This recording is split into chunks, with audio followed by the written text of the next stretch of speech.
Hello students, आप सभी लोगों का इस टू पे स्वागत है। मैं हूं आपका chemistry teacher Nagendra Singh. I have done BTech from IIT and I am teaching since last 15 years.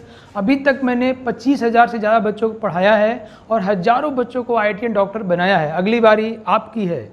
So you know chemistry as a subject it's full with facts and figure. तो कई बार लोग इसको रटते हैं और ये इनके लिए मुश्किल सब्जेक्ट बन जाता है, बट यहाँ पे आप कॉन्सेप्ट्स को समझेंगे, रियलाइज़ करेंगे और ये सब्जेक्ट आपके लिए बहुत ज़्यादा स्कोरिंग और रैंक प्रोड्यूसिंग होने वाला है। तो चलिए देखते हैं आज के लेक्चर में कैसे ये चीज़ें रियलाइज़ करते हैं हम। ओके, पिछली क्लास में बच्चों ने पढ़ा था molecular mass of the mixture and vapour density. Do you remember it? Molecular mass of the mixture and the vapour density, है ना। वेपर डेंसिटी हमने देखा था बच्चों, vapour density is equal to molecular mass by 2। ये 2 क्या है? What is this? What is this? ये 2 क्या है? ये 2 है हाइड्रोजन का molecular mass, because we are calculating vapour density as a density with reference to hydrogen gas. Yes, do you know this? Wow, great बच्चों।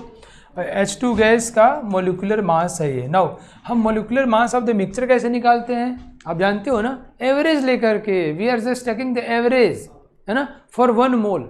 Molecular mass is the mass of 1 mole. So whether it is single molecule or it is a mixture, if it is a mixture we'll just take the average and calculate the mass of the 1 mole mixture. Okay, good. So dear students, this one is a beautiful question based on the previous lecture. Calculate the vapor density of the following gaseous mixture. So we have a gaseous mixture N2O4 40%. बच्चों हमें gaseous mixture दिया गया है N2O4 40% and NO2 60%। इस gaseous mixture का आपको vapour density बताना है। You have to calculate vapour density. चलिए, तो आपके पास टाइम कितना है बच्चों? 90 सेकेंड्स का। You have to calculate. So come on everyone, आप सभी लोग फटाफट शुरू हो जाओ। 90 सेकेंड्स में you have to produce your answer. Okay, after doing all calculation. Very easy one. और ये जो मैंने दिया है ना, इससे कंपटीशन में बहुत सारे सवाल पूछे गए हैं, तो ये तो मेरे बच्चे कर ही लेंगे। अब time starts now, come on. Now let's see बच्चों, हम लोग कैसे करते हैं। हम लोग पहले इसका मोलिकुलर मास निकालेंगे। कैसे निकालेंगे बच्चों? Molecular mass of the mixture is equal to, इसका मोलिकुलर मास कितना बच्चों? 92 and molecular mass of NO2 is 46. So we just take, suppose we are taking 100 moles of the mixture, it's just the percentage. Percentage means out of 100. So if you take the 100 moles of the mixture, then 40 moles will be N2O4 and 60 moles will be NO2. Is that? Wow, great. So molecular mass of the mixture. So first we calculate the mass of 100 moles of the mixture, then we divide by 100. So we get the molecular mass of 1 mole of the mixture. And 1 mole of the mixture is molecular mass. Okay, come on, let's see. So 40 moles, 40 mole N2O4, 40 into 92, ठीक है बच्चों। and 60 moles NO2, NO2 is 46, 60 into 46, ये 100 moles mixture का मास है बच्चों।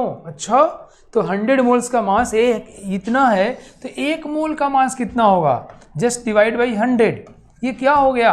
This is molecular mass of the mixture and we have to calculate vapour density. Vapour density is equal to molecular mass by 2। इसको आसानी से करना होगा, मैं क्या कर लूँगा, मैं 100 से डिवाइड करूँगा, ये क्या होगा? ये 92 इंटू 0.4 एंड आ जाएगा, एंड प्लस ये हो जाएगा 46 इंटू 0.6। ये गुणा भाग करके जोड़ लेंगे, अपना आ जाएगा आंसर, कर लेंगे बाई 2 कर लेंगे। Okay, so 32.2 is the right answer. बहुत बढ़िया। तो अब ऐसा सवाल आएगा तो हम लोग कर लेंगे, नहीं बच्चों? आपको याद है ना, एयर का, अर्थ एटमॉस्फेयर में एयर का मोलिकुलर मास 29 होता है। कितना होता है? 29। Okay, good. Now specific gravity, हम लोग क्या पढ़ रहे थे बच्चों? We were studying density. मैंने कहा डेंसिटी कितने टाइप के होते हैं, तो we have broadly divided in 2 categories. One is absolute density and the one is relative density. Absolute मतलब मास बाई वॉल्यूम, रिलेटिव मतलब किसके तुलना में निकाल लो भाई, किसी की डेंसिटी को किसी की तुलना में निकाल लो। So density of the substance by someone. So relative density कितने टाइप का होता है? इनफाइनाइट टाइप का। वही भाई, मैं पढ़ने में कैसा हूँ, कि किससे तुलना करो ये तो बताओ, with whom you are comparing. So relative करने पर, रेफरेंस चेंज करने पर वैल्यू चेंज हो जाती है। सो हियर बच्चों specific gravity is here reference जो है हमारा, स्पेसिफिक ग्रेविटी में रेफरेंस क्या होता है, H2O लिक्विड होता है eight 4 degree centigrade.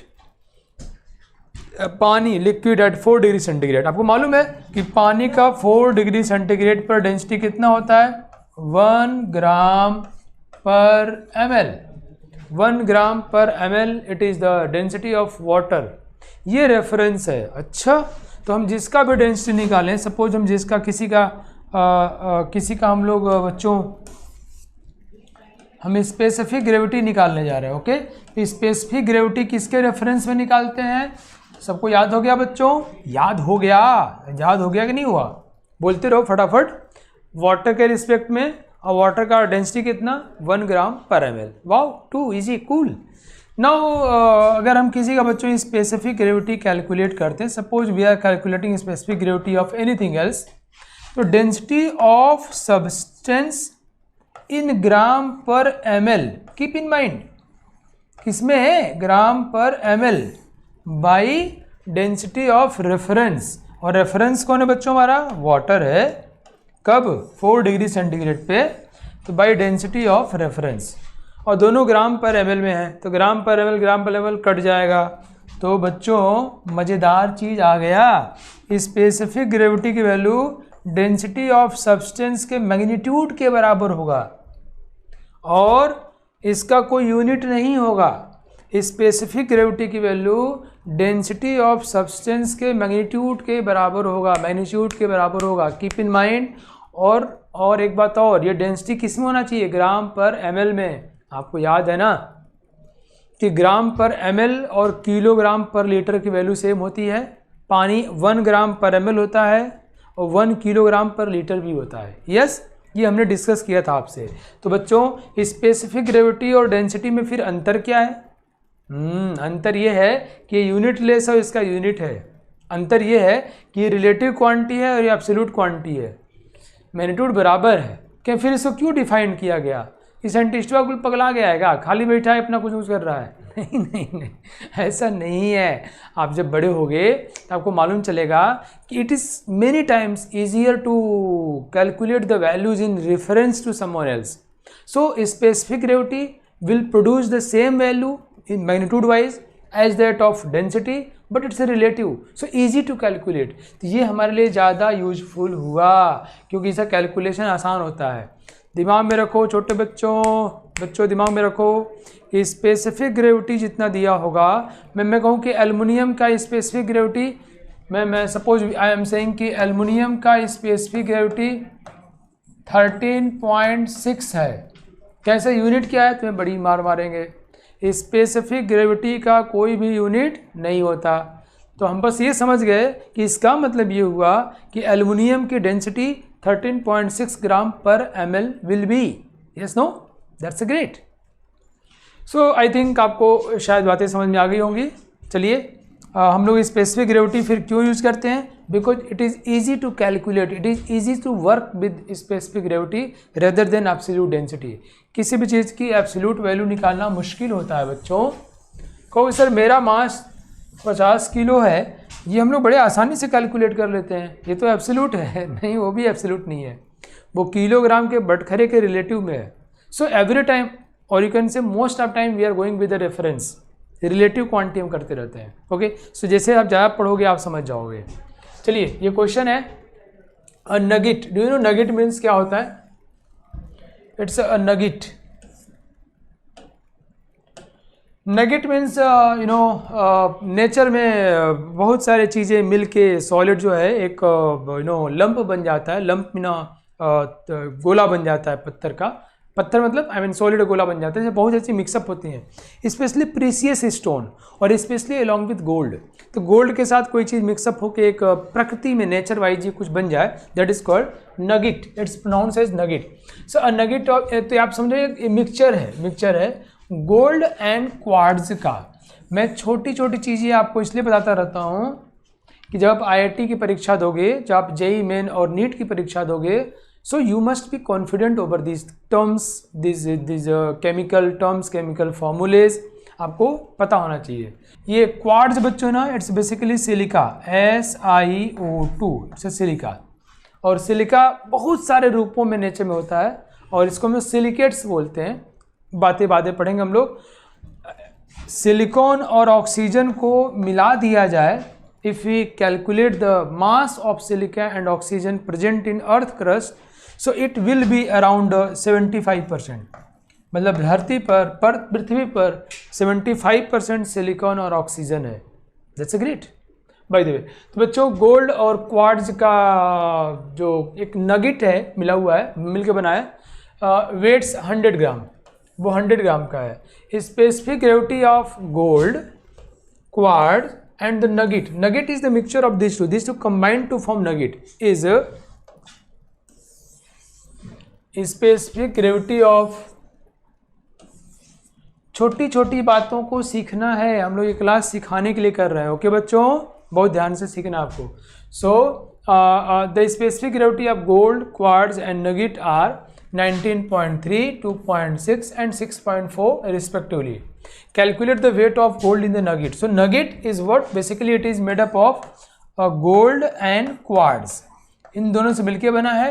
And we have been given the mass of the nugget is 100 gram, in which there must be some mass of the gold and rest will be quartz.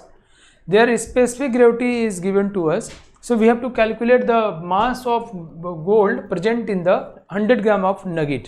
Okay, मैं बताऊं, ये बहुत ही खूबसूरत सवाल mole concept कमाने आता है specific gravity concept के ऊपर, बट थोड़ा ध्यान देके इसको एक बार सीख लेना है. मैं आपको 60 सेकेंड देता हूँ, सारे बच्चों को ट्राई कर लेना है. तो गोल्ड और क्वार्ट्ज मिलके एक नगेट नाम का मिक्सचर बनाए 100 ग्राम. उसमें तीनों के स्पेसिफिक ग्रेविटीज़ की वैल्यूज़ दी हुई हैं. So you have to calculate the mass of gold in 100 gram of nugget. So I am just giving time 60 seconds. मैं इसको डिस्कस कर देता हूँ और आप लोगों ने पहले ही आंसर फेंक दिया है. तो ये तो बड़ा ही खूबसूरत सी बात है. आप लोगों के ऊपर मुझे थोड़ा गर्व होने लग गया यार कि इतने अच्छे बच्चों को पढ़ा रहा हूँ. ग्रेट. चलिए, सो बच्चों हमें कहा गया है कि we have nugget of mass 100 gram. So definitely out of this 100 gram इसमें कुछ गोल्ड होगा. Suppose mass of gold is x gram. तो जनरली हम जब सवाल बनाते हैं बच्चों, तो मैं कोशिश करता हूँ कि जो पूछा गया है उसी को माना जाए, तो कैलकुलेशन थोड़ा आसान हो जाता है. ओके, एक स्टेप कम हो जाता है. So definitely mass of the quartz will be 100 minus x.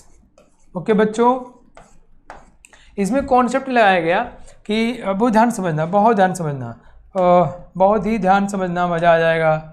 आप लोगों ने सही किया होगा ऐसा मैं बिलीव करता हूँ, बट फिर भी सपोज ये नगेट है और इस नगेट में सपोज ये येलो वाला यहाँ तक ये जो है गोल्ड है, ये गोल्ड है.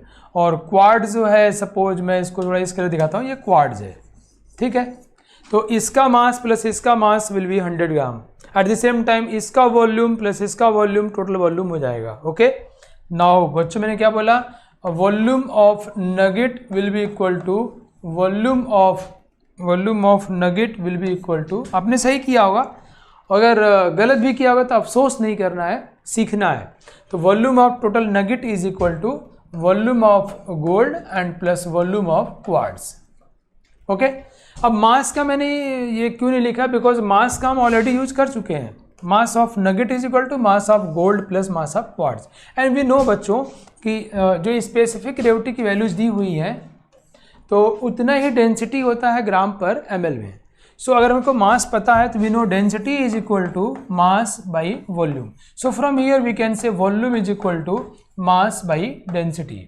Okay, so volume of nugget कितना बच्चों, it's 100 gram by density of nugget.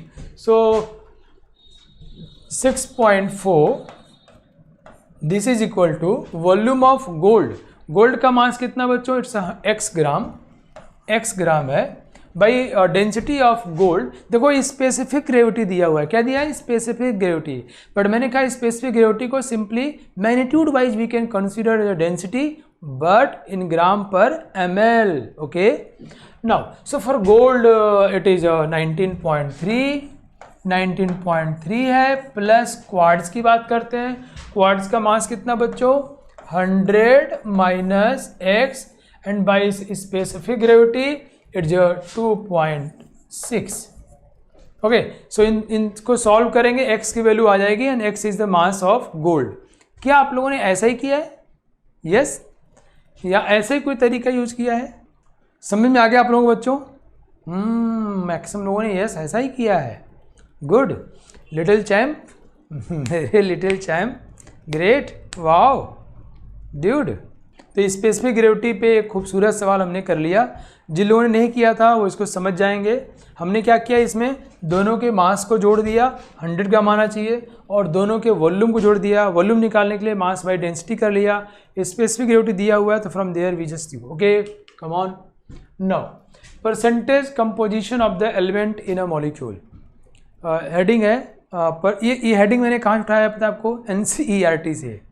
मैं ये करता हूँ कि NCERT की सारी चीज़ों को लेता हूँ, प्लस अपने एडिशनल क्वेश्चंस, एडिशनल कुछ थियरी देनी है तो वो करते रहते हैं, और कंपटीशन अकॉर्डिंग लास्ट जो ज़रूरी चीज़ें हैं, और लास्ट में हम खूब सारे क्वेश्चन करा देते हैं। चलिए, percentage composition, it's a very easy, but मैं पढ़ाने क्यों जा रहा हूँ, इसका हमें बड़ा यूज करना है। Okay, it's a very easy, but इसका अप्लीकेशन अच्छा करना है। That's why I am going to explain you here. Thank you बच्चों, आप लोगों ने बिल्कुल यही किया है, जान के बड़ी खुशी हुई मुझे। जैसे बच्चों सिंपल एग्जांपल लेते हैं, CO2, मुझे परसेंटेज कंपोजिशन बताना है आपको। CO2 तो कार्बन का मास कितना हुआ? 12। इसे हमको बताना है कि किसी मॉलिक्यूल में, likewise in CO2, what will be the mass percent of carbon and what will be the mass percent of oxygen. So what we will do, so easy. मैंने सब्जी बनाई, उसमें आलू का मास परसेंट कितना है, उसमें बीन्स के मास परसेंट कितने हैं।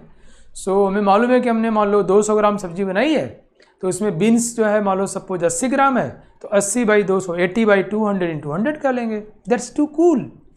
Same thing will do here. Yeah so हमको पता है ना, मान लो ये कार्बन की बात करते हैं हम लोग। Suppose we have to calculate mass percent of carbon. So carbon mass percent of carbon, तो कार्बन कितना बच्चों? 12 gram, out of total is 44 gram. 12 plus 32 है ना। सो इंटू 100 परसेंट निकालना है तो इंटू 100 कर लेंगे। यस बच्चों, टू इजी टू कूल, कहेंगे बिल्कुल कर लेंगे। वेरी नाइस बच्चों, बहुत बढ़िया। तो चलिए, अच्छा मैं आपसे पूछता हूँ ऐसे कुछ खेलने वाला सवाल। Glucose, do you no glucose? मेरा दो उद्देश्य है, एक आपका ग्लूकोज से परिचय कराना भी है। It's C6H12O6। तो ग्लूकोज में what will be the mass percent of oxygen? Please you all calculate it very fast. What will be the mass, you know mass percent, total mass में उसका जितना मास है इंटू 100। कार्बन एक atom है, सो it will B 12 and the total mass is 44। Just divide and multiply by 100। Okay, so just do the same for glucose बच्चों। चलो कम on everyone, जल्दी answer बताओ। What will be the mass percent of oxygen in glucose? Just do it. चलिए देखते हैं हम लोग। सो you no glucose का मोलिकुलर मास कितना आया बच्चों? 180। और ये फिजिकल केमिस्ट्री में इतना ज़्यादा सवाल पूछा जाता है कि ये याद ही हो जाता है। 180 नाउ। सो यू नो अब जरा मैं ऑक्सीजन की बात करता हूँ। ऑक्सीजन 16 है, तो एक 16 और 6 है, it's 96। It will be 96/180 into 100। ये हमारा आंसर हो जाएगा। क्या आपने यही किया है एवरीवन? Come on, 96/180 into 100। सो अगर आपने यही किया है तो इट्स वेरी गुड। ये कितना हुआ? 90/18 960/18 है ना बच्चों? कितना आ रहा है? 18।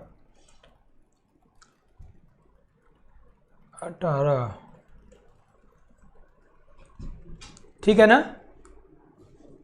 और ये 60 तो कितना रहा है? 53.3%। That's a great, 53.3%। So we can calculate और मास परसेंट निकालना हम समझ गए। मैं कुछ बातें आपसे कहने वाला हूँ कुछ और। अब एक और छोटा सा बात कर लेते हैं। यूरिया से भी खूब सवाल पूछा जाता है। यूरिया का फॉर्मूला जानते हो आप लोग? NH2CO NH2। एक और बात जानते हो, urea first man made organic compound है। It is first Friedrich Wohler साहब ने बनाया था, है ना। एक it is called functional isomerism करके, ठीक है। कई बातें हम लोग करेंगे बच्चों। नहीं देखो, NH2CO NH2 यूरिया है। अगर मैं आपसे पूछूं कि what will be the mass percent of carbon, जल्दी करो तो, जल्दी करो, बस थोड़ा सा प्रैक्टिस कर ले हम लोग। What will be the mass percent of carbon? Yes, carbon कितना बच्चों? इट्स 12। एंड यूरिया का मॉलिक्यूलर मास कितना बच्चों? 60 इंटू ये करना हमको 100। So it's a very easy to calculate और आप सभी लोगों ने कर लिया, बहुत अच्छे। चलिए अभी खूबसूरत सवाल ट्राई करते हैं। अब यार ये सोचो कि ये percentage composition of element in a molecule, इस पर खूबसूरत सवाल बन सकता है क्या? हाँ बिल्कुल बन सकता है। लेकिन अभी एक तुमको ये आइडिया लग गया कि इसी बना है, तो अब तो तुम कचूमर निकाल दोगे सवाल का। जस्ट डू इट, या कम ऑन, ये करो तो बच्चों। अब पॉलिस्टीरीन जानते हो ना आप लोग? पॉलिस्टीरीन या वही कपड़े बनते हैं। Having the formula this one, एक पॉलिस्टीरीन का बच्चों ये फॉर्मूला है, was prepared by heating styrene with tribromobenzoyl peroxide in the absence of air. If it was found to contain इतना % bromine by weight, find the value of n. You have to calculate the value of n. Here we have been given the formula of polystyrene, and bromine is 10.46% by weight. So we have to calculate the value of n. Yeah, come on, calculate the value of n. आपको मास percent दिया है 10.46% of bromine by wait. So just calculate the value of n। या come on, time is 90 seconds. चलिए try करते हैं हम लोग। Let's see बच्चों, अब देखो ब्रोमीन हमको ये फॉर्मूला दिया हुआ है, कह रहा है इसमें ब्रोमीन जो है 10.46% है, और 10.46% ब्रोमीन है। ब्रोमीन है कितना बच्चों यहाँ पे? 3। सो ब्रोमीन के एक एटम का मास कितना होता है? 80। जानते थे ना आप, एक एटम का मास 80 होता है। Here we have 3 atoms of bromine, so it will be 240। तो बच्चों क्या हुआ कि ब्रोमीन का मास 10.46% है टोटल का। कितना है? 240, मतलब 240 ग्राम जो है 10.46% है, ठीक है। तो हम कहेंगे बच्चों कि 10.46% जो है वो 240 ग्राम है। बोलो यस नो। ब्रोमीन इसमें 3 एटम्स हैं, और ब्रोमीन का मास टोटल मास का 10.46% है, और 3 एटम्स का मास जो है 240 ग्राम हो जाएगा। यस, सो बच्चों 10.46% 240 ग्राम है, तो टोटल मास कितना हुआ? टोटल मतलब 100% का मास कितना होगा? हम क्या करेंगे? वी विल डू 240 को हम लोग डिवाइड करेंगे 10.46 से, इंटू 100 कर देंगे। ये जब सॉल्व करेंगे तो ये इस पूरे का मास आ जाएगा। इस पूरे के 10.46% की वैल्यू इतनी है, तो इस पूरे का मास कितना होगा? पूरा मतलब 100%। कितना आसान है नहीं? सो 10.46% की वैल्यू 240 है, सो पूरे का मास कितना होगा? जस्ट डिवाइड कर लेंगे, आ जाएगा। And this total mass should be, ये कितना होगा बच्चों? इसका मॉलिक्यूलर मास का ये तो होगा, निकाल लो। ब्रोमीन 3 कितना होगा? 240 प्लस ये कितना है? कार्बन 6, 12 छक्के 72, हाइड्रोजन 3 प्लस ये कितना हुआ? 12 तिहाई 36 और 8 44 n। इसको सॉल्व करेंगे, only one unknown is n, we can calculate it. बोलो yes no, it's a very easy. Are you getting? आप सभी लोग ऐसे ही किए थे क्या बच्चों, या ऐसे ही कुछ किए थे? मैं आपको एक और तरीका बता देता हूँ, एक और तरीका ओवर, एक और तरीका देखते हैं। हम इसको ऐसे भी कर सकते हैं बच्चों कि suppose what we can do, कि इस टोटल का मॉलिक्यूलर मास हम लोग m मान लेते हैं। m is molecular mass of the total. So we can say कि 10.46% जो है कितना 240 है। So 240 by total mass m, ये क्या है, ये 10.46% है आउट ऑफ 100। यस, सॉल्व कर लो, खत्म हो गया। It's a molecular mass of the mixture. बोले यस नो। बच्चों फिर ध्यान समझो, ये 240 जो मास होगा ये 10.46% है, मतलब this value is corresponding to this and this is 100% हुआ, तो इन दोनों के बीच का रेशियो इतना ही होगा, है ना। मेरी बात समझ में आई क्या? 240 by M is equal to 10.46 by 100। So ये m जो है मोलिकुलर मास है, मोलिकुलर मास में n की वैल्यू होगी, n की वैल्यू हम लोग सॉल्व करेंगे, आंसर आ जाएगा। टू इजी, बोलो यस नो, दैट्स ग्रेट। जो ये सवाल सॉल्व करने का तरीका है ना, इसको बोलते हैं लाइन ऑफ थॉट, कैसे सोचा जाए। और गुणा भाग करना ये मजदूरी मानी जाती है, मिस्त्री वाला काम वो है। तो मैं आपको आइडिया देने के लिए आया हूँ बेटा, मैं आपको आइडिया बता रहा हूँ, यही मेरा काम है। ये गुणा भाग करने में कोई कलाकारी नहीं है, देयर इज़ नो कलाकारी इन डूइंग दिस। सो घर पे कर लेना, और उसमें टाइम वेस्ट करने की मुझे एटलीस्ट ज़रूरत नहीं है।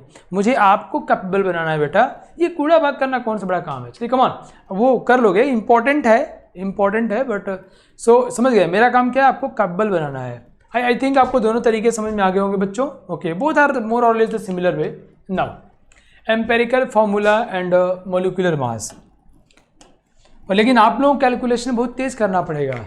ओके, बहुत ज़्यादा तेज़ करना पड़ेगा। See empirical formula for molecular mass, what we mean by empirical formula. अभी मैंने आपको दो चीज़ें पढ़ा दिया, पहला स्पेसिफिक ग्रेविटी और दूसरा क्या पढ़ाया मैंने, परसेंटेज कंपोजिशन, उसमें सवाल बनाया। अब तो तीसरा चीज़ देखने जा रहे हैं हम लोग, एम्पेरिकल फार्मूला। एम्पेरिकल का मतलब समझते हो आप? एम्पेरिकल मतलब होता है just the number relationship, just the number relationship. जैसे मैं कहूँ कि हमारे देश में लड़के लड़कियों के बीच का जो रेशियो है, तो लड़कियां जो हैं, सपोज मैं कहूँ कि लड़कियां जो हैं, मुझे नहीं पता, 988 हैं और 1000 लड़कों के ऊपर। सो मैं एक रेशियो दे रहा हूँ भाई कि 1000 लड़कों के ऊपर 988 लड़कियां हैं।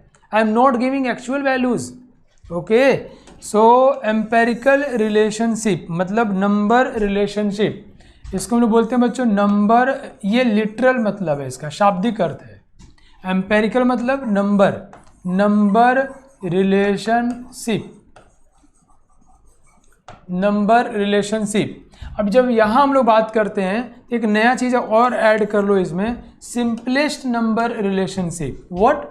Simplest number relationship, it is called ampere. जब हम की चीज़ को समझ जाते हैं ना कि अच्छा इसका ये मतलब है क्या, तो हमारे लिए कैलकुलेट करना, समझना, उसको वर्क करना आसान हो जाता है।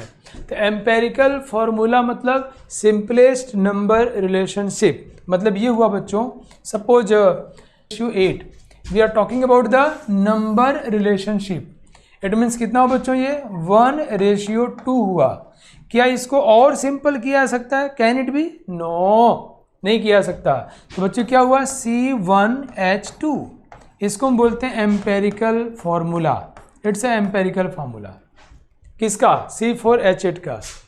मैं बताऊं, एक दिए हुए for a given empirical formula there can be number of molecular formulas. या जैसे C1H2 एक एम्पेरिकल फार्मूला है, so molecular formula can be C2H4 और इट कैन बी C3H6 और it can be C4H8. So there can be a number of possibilities. So for a given empirical formula, कोई पूछे molecular formula क्या है, तो क्या बोलोगे बच्चों आप? मॉलिक्यूलर फार्मूला मतलब एक मॉलिक्यूल में कौन कौन से एलिमेंट हैं और कितने हैं, कौन हैं और कितने हैं, नंबर, उनके बीच के बॉन्डिंग की बातें नहीं होती है, बस कौन है कितने हैं। अगर हम बॉन्डिंग की बातें करते हैं, कैसी बॉन्डिंग है, तो we should go for structural formula. Structural formula क्या आता है कि कौन है, कितने हैं और कैसी बॉन्डिंग हुई है, double bond, single bond, ring बना, ओपन चेन कैसी है। लेकिन ये अब नहीं बताता है कि वो स्पेस में कैसे अरेंज हैं, उसके लिए पढ़ना पड़ता है stereo formula. By the way अभी हम लोग फोकस करते हैं एम्पेरिकल फार्मूले के ऊपर और मॉलिक्यूलर फार्मूले के ऊपर। अगर इसको बोलते समय ध्यान से आप सुनोगे तो समझ जाओगे। जैसे मैंने कहा एम्पेरिकल फार्मूला, एम्पेरिकल मतलब सिंपलेस्ट नंबर रिलेशनशिप। एक दिए हुए एम्पेरिकल फार्मूले के लिए बहुत सारा मॉलिक्यूलर फार्मूलेज हो सकते हैं। ओके, मॉलिक्यूलर फार्मूला जिसमें एक मॉलिक्यूल में कौन कौन एलिमेंट है, कौन कौन है और कितने हैं एक्चुअली में। ओके, स्ट्रक्चरल फार्मूले में उनके बीच की बॉन्डिंग की बात की जाती है। ठीक है, मुझे बिली भी आपको बात में समझा दिया। नाउ अब ये कैसे काम करना है, कम ऑन बच्चों, बहुत आसानी समझना मैं क्या बोलने वाला हूँ। मैंने तुमसे पहले भी बोला है और फिर वह बोल देता हूँ, मेरा काम कोर्स ख़त्म करना ही मात्र नहीं है, मेरा काम आपके अंदर कैपेसिटी बिल्डअप करना है, आपको चीज़ को सही रूप में समझाना है ताकि आप नई बात को भी वैसे ही सोचना शुरू करो। That's meaningful. लेट्स सी बच्चों, मैं क्या बोलना चाह रहा हूँ, सी बहुत ध्यान समझो। अगर हमें कहा जाए कि ए और बी इसका वेट है मास, इसका मास है बच्चों m और इसका मास है m डैश। तो सपोज, बहुत ध्यान समझना मेरी बात को, हम लोग कहीं गए, चंद्रमा पर गए, आजकल चंद्रमा पर लोग जाने की कोशिश कर रहे हैं और वहाँ से उसके एटमॉस्फेयर से कहीं से कुछ खुदाई के निकाला तो मालूम चला उसमें दो एलिमेंट है ए और बी, और ए का मास इतना है और बी का मास m डैश है। और हमको मान लो इसका मोलिकुलर मास पता है, इसका मोलिकुलर मास कैपिटल M है और इसका molecular mass capital M dash है। हमको ये नहीं पता कि जो मॉलिक्यूल हमने लिया है, जो चीज सैंपल उठाया है वो क्या है, नहीं पता हमको। तो हम धरती पर उसको लेके आए, उसका हम लोग क्वालिटेटिव एलिमेंटल एनालिसिस किए, मतलब पता किए कि उसमें क्या क्या है। तो मालूम चला दो चीज़ें ए और बी, फिर पता किए कितना कितना है, मालूम चला ये m मास का है, m डैश मास का है। अब धीरे धीरे कर करके हम लोग उसके बाकी सब उसका स्ट्रक्चर निकालते हैं, फिर मॉलिक्यूल तक पहुंच जाते हैं। ओके, ये केमिस्ट्री में करने का तरीका है। आजकल बहुत ज़्यादा एडवांसमेंट हो चुका है। जो ये आप लोग सीख रहे हो ना, ये हम लोग अभी ABCD क ख ग सीख रहे हैं कि वहाँ तक पहुँच सकें। राइट बच्चों, सो हम लोग क्या करेंगे, फिर उनके बीच का नंबर रिलेशनशिप निकालेंगे। ये देखो नंबर रिलेशनशिप निकालने वाले हैं हम लोग।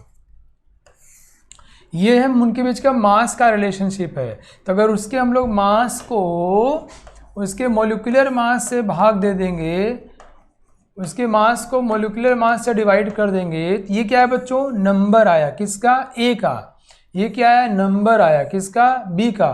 तो इतना moles of A combined with इतना मोल्स ऑफ बी, राइट, इतना moles of A combined with इतना मोल्स ऑफ बी। देन हम क्या करेंगे, इसमें जो स्मॉलेस्ट वैल्यू होगी को डिवाइड करेंगे और एक हम सिंपलेस्ट रेशियो निकालने की कोशिश करेंगे, and that will give us empirical formula. वहाँ से हम क्या मिलेगा बच्चों, empirical formula. Is that clear to you. तो एम्पेरिकल फार्मूला निकालने का एक तरीका बनाया गया। अगेन फिर ध्यान समझो, ये क्यों ज़रूरी है। हम लोग कहीं जाते हैं, खुदाई करते हैं, कहीं पर भी हमें कुछ सैंपल मिला, उस सैंपल में पहले first we will search for the elements, types of elements present, then their mass ratio, then their number ratio. कहोगे सर ये क्यों कर रहे हैं, डायरेक्ट मॉलिक्यूल निकाल लीजिए। अरे भाई डायरेक्ट नहीं निकलता, this is the mechanism, this is the way how we do it. Yeah so बच्चों, पहले मास निकाला, मास का रेशियो मालूम चल गया, फिर ये मोल का रेशियो, और मोल में जो सबसे छोटा वैल्यू होगा उससे सबको डिवाइड करके हम नंबर रिलेशनशिप निकालेंगे।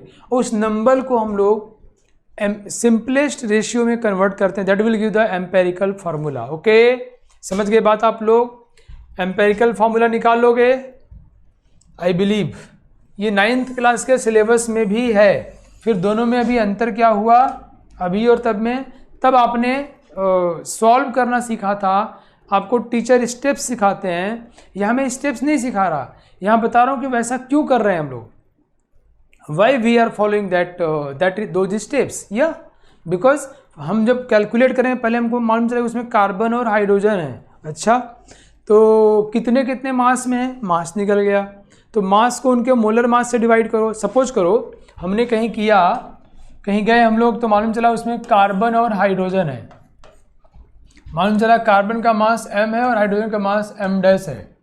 ये इन दोनों के बीच के मास का रेशियो हुआ कि m mass of carbon combined with m dash mass of hydrogen to produce a particular molecule. Now हम m को 12 से डिवाइड करेंगे और m dash को 1 से डिवाइड करेंगे, so it will give the moles of carbon combined with moles of hydrogen ratio. इस ratio को हम सिंपल बना लेते हैं और यही हमारा काम है। This is what we want to calculate. Okay, मान लो ये सिंपल बनाएगा, इसकी वैल्यू x आ गई और इसकी वैल्यू y आ गई, so our formula will be CXHY। This is a empirical formula. Okay, समझ गए? चलिए अब एक सवाल ट्राई करिए तो बच्चों, समझते ही यस तो बोलना है भाई। This is the question for you. कह रहा है कि असल्फाइड मतलब सल्फर कंपोनेंट है। सल्फाइड को पता है ब्रिटिश इंग्लिश में इसको PH लिखते हैं, अमेरिकन इंग्लिश में F लिखते हैं। Okay, so what ever you, आप जिसको फॉलो करना चाहो कर सकते हो। सो कह रहा है सल्फाइड ऑफ आयरन कंटेन्स इतना परसेंट ऑफ आयरन 46.5%। आपको आयरन का मोलिकुलर मास बच्चों पता है, जरूर पता होगा ना, इट्स 56 एंड सल्फर का 32। So find the empirical formula of the sulfide. We have to find the empirical formula of the sulfide. Yes, come on. दिए आपको sulfide contains iron in 46.5%. So rest will be sulfur obviously. So calculate the empirical formula of the sulfide. Just do it. Come on. Time is 90 seconds because here you will have little bit calculations. Your time starts now. Okay, now see, let's see. आप लोगों ने अच्छा कोशिश किया, आप लोग बहुत प्यारे बच्चे हो, आप लोगों को सेलेक्ट होने से कोई नहीं रोक सकता है। बस ये कि उस एंड पे बैठ के जितनी सिंसियरिटी से, जितने शिद्दत से हमको फॉलो कर रहे होगे, रैंक बस अच्छी होनी है। तो क्या हुआ बच्चों, हमें कह रहा है कि आयरन है और सल्फर है, सल्फाइड है, सल्फर तो होगा ही होगा, और कह रहा है कि ये 46.5% है। तो मान लो 100 ग्राम लिया जाए तो it will B 46.5 gram by कितना बच गया बच्चों, दिस विल बी 53.5 ग्राम। बोलिए यस नो। ये दोनों मिला के 100 ग्राम होंगे, मतलब अगर 100 ग्राम का सैंपल लिया जाए, मुझे रेशियो से मतलब है, ये चाहे 1 2 3 कह दो, चाहे W1 W2 W3 कह दो, कुछ भी कह दो, we just need the ratio. Ultimately हमको सिंपल बनाना ही बनाना है। यस, सो बच्चों 46.5% आयरन है तो rest will be sulphur. So now just do it बच्चों, करते हैं। तो ये इतना, ये इसके मास की बात हो गई। नाउ नंबर की बात करते हैं। नंबर तो क्या करेंगे, मोलिकुलर मास से डिवाइड कर दो। ये किससे डिवाइड करें, 56 से। ये किस डिवाइड करें बच्चों, 32 से। ओके, इसको 32 से डिवाइड करना, इसको 56 से। ओके बच्चों, तो ये डिवाइड करेंगे हम लोग। अब देखो मुझे पता है आयरन के 2 सल्फाइड होते हैं, तो मैं समझ गया हूँ क्या होने वाला है। लोगों ने कैलकुलेट किया हुआ है, जो आएगा रेशियो इसका कितना आएगा, 56 से डिवाइड करेंगे तो 5 9 45, ये 0.9 के आसपास आएगा क्या, है ना बच्चों। और इसको करेंगे तो एक बार जाएगा 1 और फिर 20 3 छक्के 8 24, ये एक बार जाएगा, फिर जो बचेगा 1 3 तो 32 1 2 24 3 वाटे 24, इसे कुछ आसपास आएगा, ऐसा कुछ फिगर आ रहा है ना। आप लोग बेटर कैलकुलेशन करके आप लोग देख लेना बच्चों। तो इसको भाग देंगे हम लोग, डिवाइड करेंगे, तो सबसे स्मॉलेस्ट इन दोनों रेशियो निकालना है। रेशियो कितना आएगा, 1:2। तो आंसर क्या होगा बच्चों, ये FeS2। Simplest, it's a empirical formula, और आप सभी लोगों ने बिल्कुल सही किया है, दैट्स अ ग्रेट। और थोड़ा बहुत अगर ये एग्जैक्टली 1.8 न आए, सपोज इट आया 1.76 और ये 0.9 है, then also ratio is more और लेस 1। ये न्यूमेरिकल मतलब इंटीजर में हमको देना होता है। ओके, तो थोड़ा बहुत आगे पीछे हो तो इट्स अ ह्यूमन एरर, हमें उसको इंटीजर में रखना होता है, थोड़ा बहुत ज़्यादा नहीं। राइट बच्चों, चलिए आप लोगों ने बहुत सही किया है, ग्रेट। सबको समझ में आ गया हम लोग क्या कर रहे हैं, ये सबको समझ में आ गया, बोलो यस नो। नाउ अब मैं आपको एक चीज़ बताता हूँ, जैसे देखो अगर मान लो किसी का एम्पेरिकल फार्मूला C1H2 है, ये एम्पेरिकल फार्मूला है, और हमें क्या दिया कि उसका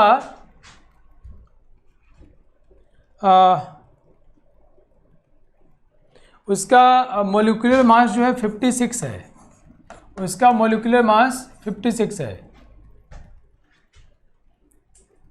ठीक है, बात पर बहुत ध्यान समझना है। हमको कहा कि एक कंपाउंड है, इसका एम्पेरिकल फार्मूला C1H2 है, मॉलिक्यूलर मास उतना है।